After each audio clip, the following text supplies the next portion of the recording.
Assalamualaikum warahmatullahi wabarakatuh. Kembali lagi bersama saya Rizka di sini, dan di sana ada Mimi. Mimi, dia tadi bangun, dia tadi tuh tidur. Jadi aku angkat jemuran dan aku sambil lipat jemuran. Dia sudah bangun. Jadi Mimi tuh kalau tidur nggak pernah lama, teman-teman. Aku baru selesai ngambil jemuran, dia sudah bangun. Dan sekarang dia itu lagi guling-guling di kasur. Jadi Meme itu kalau sudah tidurnya puas, dia habis minum susu, dia nggak bakalan rewel. Jadi dia akan main-main sendiri. Kalau dia bosan baru dia minta gendong. Kayak begitu teman-teman. Jadi oke teman-teman, di video kali ini aku mau sedikit kasih tips nih buat teman-teman yang kok terus aku kasih tips ya.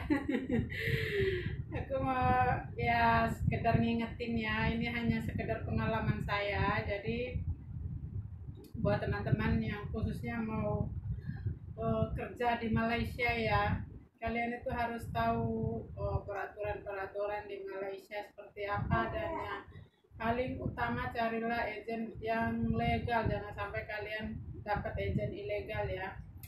Karena peraturan di Malaysia sekarang di tahun 2023 itu sudah berlaku dari tahun 2022 sebenarnya ya, yaitu bahwa terlebih khususnya untuk PRT ya, itu sekarang di Malaysia itu udah boleh pegang handphone, sudah punya yang namanya hak cuti. Kalau di Singapura bilangnya itu oke ya, di sini itu cuti. Dia sudah mulai rewel guys, dia bosan dari tadi. Halo, halo, halo, tengok Meme. Jadi di Malaysia itu sekarang sudah dapat yang namanya hak cuti. Itu biasanya setiap minggu itu kita diperbolehkan cuti. Seandainya kita nggak ngambil cutinya, maka kita akan dibayar pakai uang. Yaitu biasanya akan dibayar 2 kali lipat dari gaji kita, seperti yang saya sudah bahas di video saya sebelumnya. Makanya penting buat teman-teman yang masih di Indonesia ya, punya rencana untuk bekerja khususnya di Malaysia, kalian itu harus tahu peraturan di Malaysia yang sudah berjalan saat ini. Makanya carilah agen yang legal, jangan sampai kalian dapat agen ilegal. Karena kalau kalian dapat agen ilegal, apa yang saya bilang tadi itu, hak-hak kalian itu nggak bakalan dikasih. Karena biasanya agen ilegal itu dia akan buat peraturan sesuka jidatnya mereka sendiri. Mereka tidak pernah memikirkan apa yang kita rasakan. Kita bekerja, kita juga itu sebenarnya butuh hiburan, kita butuh telepon keluarga kita di kampung, terutama di saat kita lagi jenuh, lagi kangen, kita bisa langsung telepon gitu, nggak bisa. Karena apa? Karena handphone kita sudah ditahan di agent. Kita hanya boleh telepon sebulan sekali, sebulan 2 kali. Nah seperti itu kalau agen-agen yang ilegal itu. Jadi buat teman-temanku, nggak ada bosan-bosannya saya ingatin agar kalian benar-benar cari tahu apakah agen ini benar-benar legal atau enggak, seperti itu ya. Nah, pastikan tanya benar-benar peraturan yang ada di Malaysia. Jangan tergiur dengan biasanya mereka kasih uang jajan sekian, itu jangan tergiur. Nah, bagi kalian yang mungkin belum tahu, sebenarnya kalau masuk Malaysia itu nggak ada potongan. Kalau kita ikut agen yang benar ya, itu nggak ada potongan, karena katanya itu sudah ditanggung sama majikan kita semua. Jadi kita sebenarnya itu nggak ada potongan. Paling kalau ada potongan itu minimal 1 bulan. Tapi kalau kalian ikut agen yang ilegal itu dipotongnya 3 bulan. Bayangkan. Jadi makanya carilah agent yang memang benar-benar resmi agar apa hak-hak kalian itu dikasih. Seperti itu ya teman-teman, karena kalau agent yang resmi itu ada juga agent yang kasih kita potongan 1 bulan, dan ada juga yang sama sekali nggak ada potongan karena itu sudah ditanggung sama majikan. Kenapa saya bisa ngomong seperti ini? Karena saya itu dapat info, dan kebetulan saya di sini tuh punya saudara yang sudah lama bekerja di Malaysia, dan dia punya agennya dia itu agen resmi. Nah, agennya dia itu langsung yang ngasih tahu saya. Bahkan saya itu sebenarnya di sini karena saya bercerita tentang telepon saya yang ditahan di agen, KTP saya bahkan disuruh melapor ke KBRI yang berada di Malaysia, karena itu hak-hak kamu berhak untuk memintanya. Seperti itu ya teman-teman. Tapi karena saya ini adalah tipe orang yang nggak suka cari ribut ya, nggak senang cari masalah gitu. Yang penting ya, apalagi sekarang saya udah dapat majikan yang baik ya, jadi malas gitu ngurus kayak gitu sebenarnya ya. Kecuali kalau mungkin majikan saya nggak baik atau agent dia memperlakukan saya nggak baik seperti itu, mungkin saya bisa berontak kali ya. Tapi karena saat ini memang saya dapat majikan yang baik, jadi ya bilang ya sudahlah, nggak apa-apa. Saya bilang, dan kebetulan agent ini walaupun dia agent legal, agent ilegal maksudnya, tapi dia baik gitu loh sama saya. Dalam segala hal dia itu baik sama saya. Jadi buat teman-temanku yang di luar sana yang mau jadi TKW, berhati-hatilah dalam memilih agent. Mohon maaf karena saya terus-terus mengingatkan seperti ini. Karena apa? Karena saya nggak mau ada lagi korban-korban agent-agent ilegal seperti itu. Dan ada lagi satu tentang gajian.